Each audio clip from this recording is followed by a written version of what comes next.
The rain was relentless. It pounded down on the old headstones of Oak Hill Cemetery, as if the sky itself was mourning the loss of Emily Harrison.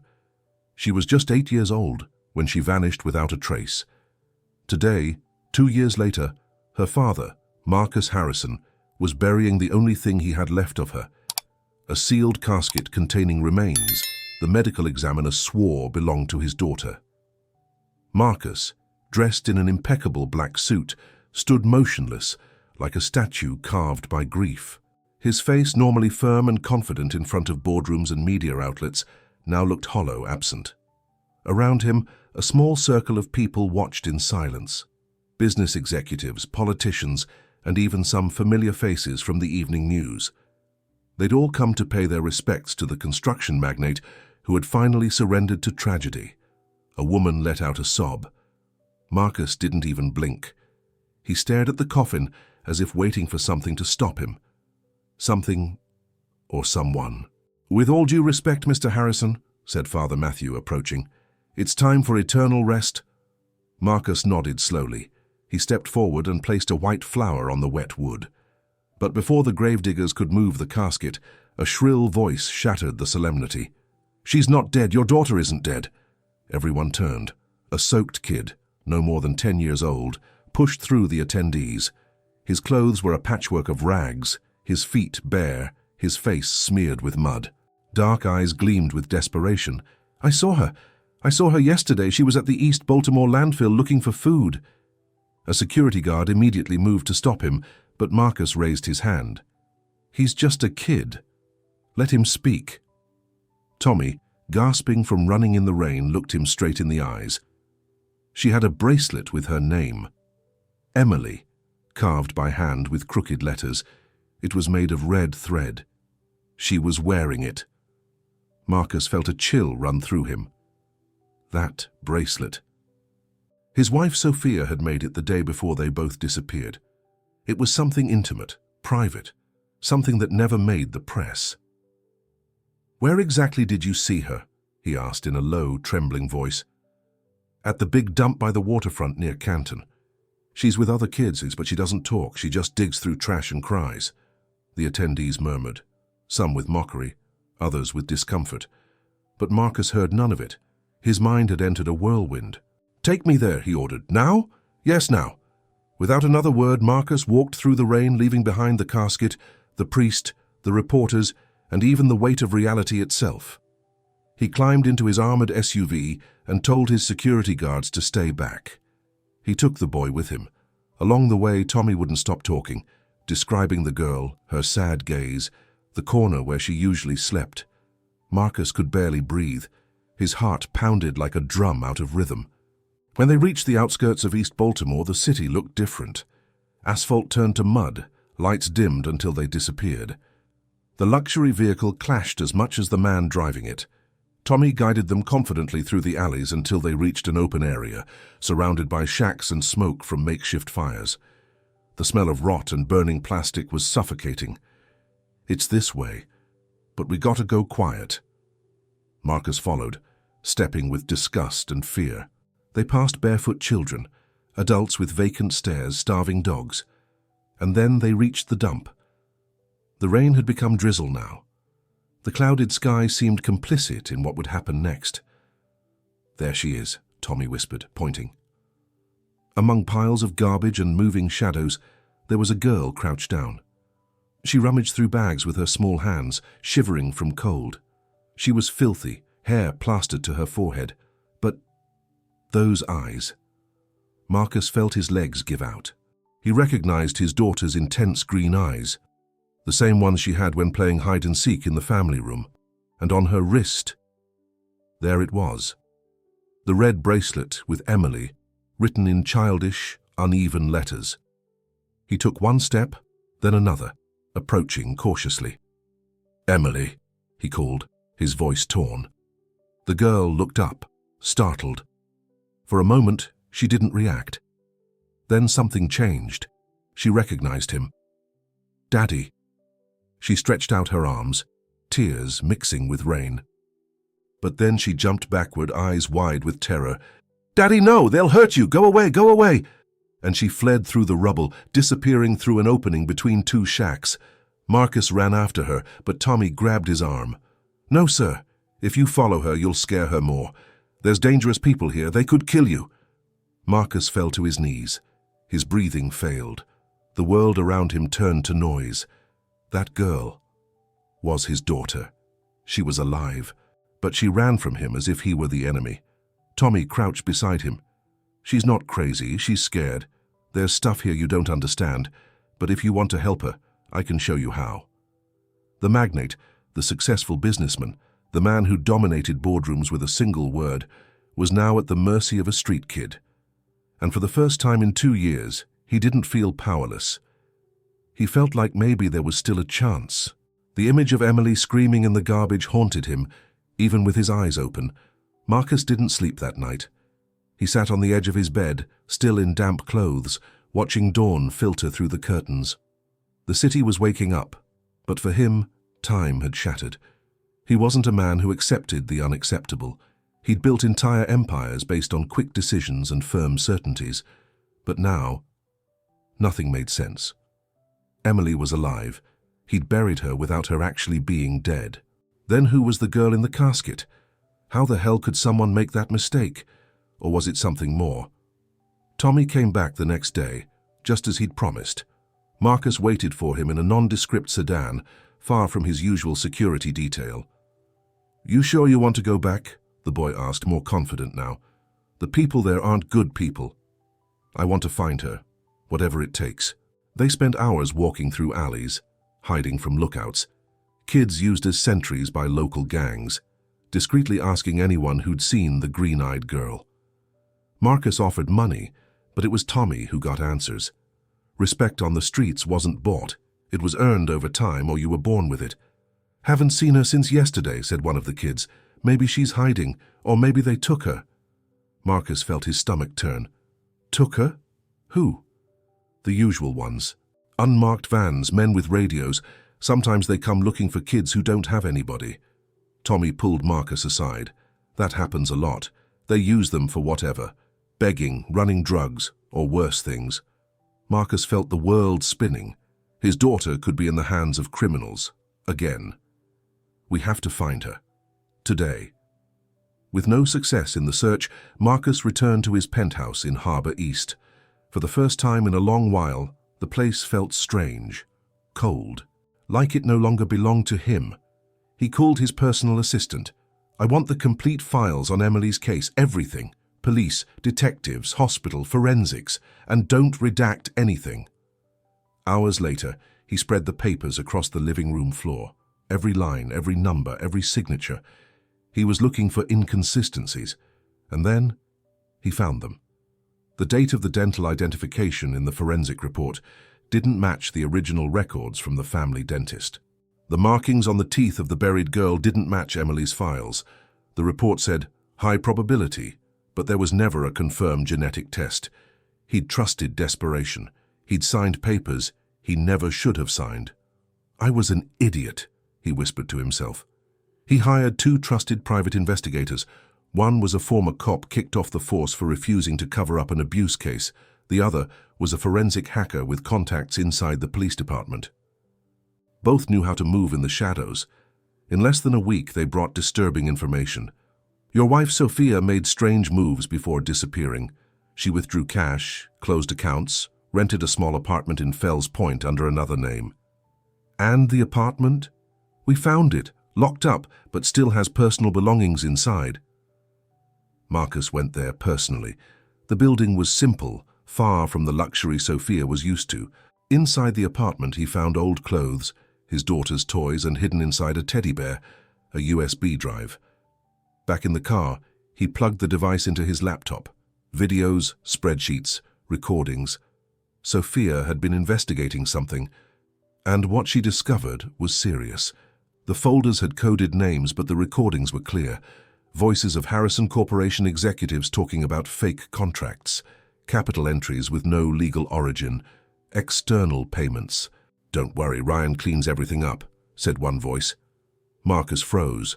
Ryan, his own brother. Sophia had recorded hidden conversations, copied confidential files, documented bank transfers. All of this months before disappearing. In one of the videos, she spoke directly to the camera. "Marcus, if you're watching this, it's because I don't trust anyone else anymore. Your brother is involved with the cartel. They're using the company to launder money. I tried to warn you, but I knew you didn't want to see it. They had to silence me. I'm hiding with Emily. Don't trust anyone, and don't let them find her. If they do, they won't come for me. They'll come for you." Marcus's blood ran cold. His hands trembled. Sophia hadn't disappeared by accident. She'd gone into hiding to protect him, and Emily ended up alone. A deep silence took over the car. Outside, the sound of the city continued, but inside Marcus, something had died. A part of him had collapsed. They used me. They used me as cover. At dawn, he met with Tommy again. "Think you can find her again?" "Maybe, but not like before. If there's people looking for her, we gotta do it in a way they won't expect. Fast, quiet, and with eyes everywhere. I'll pay you whatever you want." Tommy shook his head. "I'm not doing it for money. I'm doing it for her. She gave me bread once, when nobody else did. She's good, and she doesn't deserve this hell." Marcus leaned down, touched the boy's shoulder, and looked him in the eyes. "Neither do you." Now everything had changed. Marcus wasn't just a father looking for his daughter. He was a man betrayed by his own family, by his own blood, by the empire he'd built. The truth was an abyss opening at his feet, and he was ready to jump. Marcus held the folder in his hands like it was burning him. The USB drive with Sophia's evidence, the investigators' reports, the videos and transfers. It was all there. These weren't suspicions. It was a conviction. He paced back and forth in his office at Harrison Corporation, a high floor with a panoramic view of Baltimore's financial heart. Behind him, family photographs no longer seemed like memories, but silent warnings. "I want to speak with Ryan now," he ordered through the intercom. Minutes later, the door opened. His brother entered with the same confidence as always, controlled smile and a lined tie. That's how Ryan disguised everything, with control. "Is this so urgent? I was with the German bank people. What's going on?" Marcus didn't respond immediately. He simply threw the USB drive onto the desk. "Play it.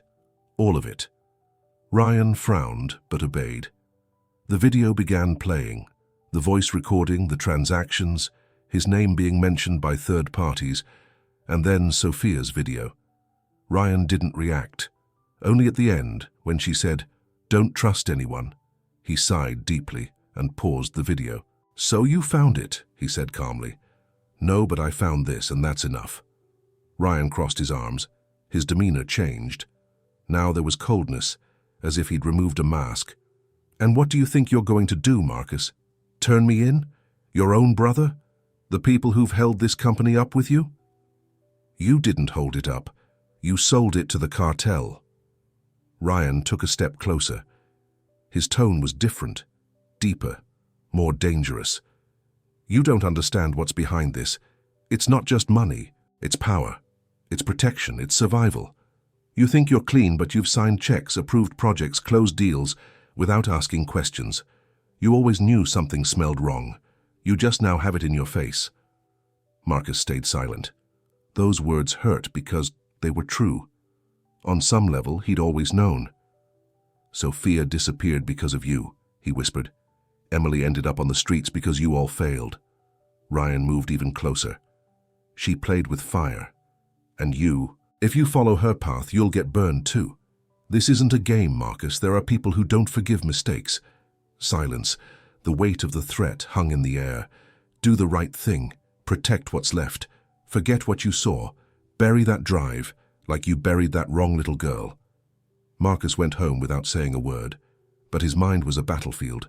For years, he'd built his fortune with sweat, ambition, and control. Now he knew part of it was laundered blood, bathed in the lives of innocents, in his wife's suffering, in the streets at his own daughter's feet. When he got home, he sat on the kitchen floor. He screamed, from rage, from guilt, from helplessness, and then decision. The next morning, he delivered the materials to a trusted contact at the state's attorney's office. He demanded temporary anonymity, but knew it would be brief. What he'd handed over was a nuclear bomb. Hours later, the storm began. Breaking news, preventive arrests, frozen accounts, journalists at the door. The press displayed in giant letters, Harrison Corporation linked to Baltimore cartel money laundering. That same afternoon, he received a call from an unknown number. "Marcus," said a female voice, almost unrecognizable. "Sophia, I can't talk long. What you did was brave, but now you're all in danger, everyone. And Emily, she's not okay. She thinks you were involved too." "No, that's not true." "I know, but in her mind she only remembers running, hiding and losing me. She needs time, but Tommy found her." Marcus closed his eyes, a wave of relief and fear at the same time. "Where are you?" "In a place where they can't track us. Tommy's smart, really smart. He saved her. I want to see her. And you will. But promise me you won't do anything impulsive. Right now, you need to protect her from a distance." "I swear." 2 days later, Tommy quietly knocked on the back door of the building where Marcus had hidden from the press. "Come on, I brought her." Emily was there, thinner, paler, with sunken eyes, an old hoodie that covered even her hands. But it was her, alive. At first she looked at her father with fear. Behind him, pictures from home, the same man she saw in dreams and nightmares. "Emily, it's me, Dad. I won't hurt you. I promise." He approached slowly. She watched everything, and then she simply whispered, "Did you really not know?" Marcus knelt before her, hands trembling. "No, sweetheart. I was blind, and that's why I failed you. But now, I'm not going anywhere. Never again."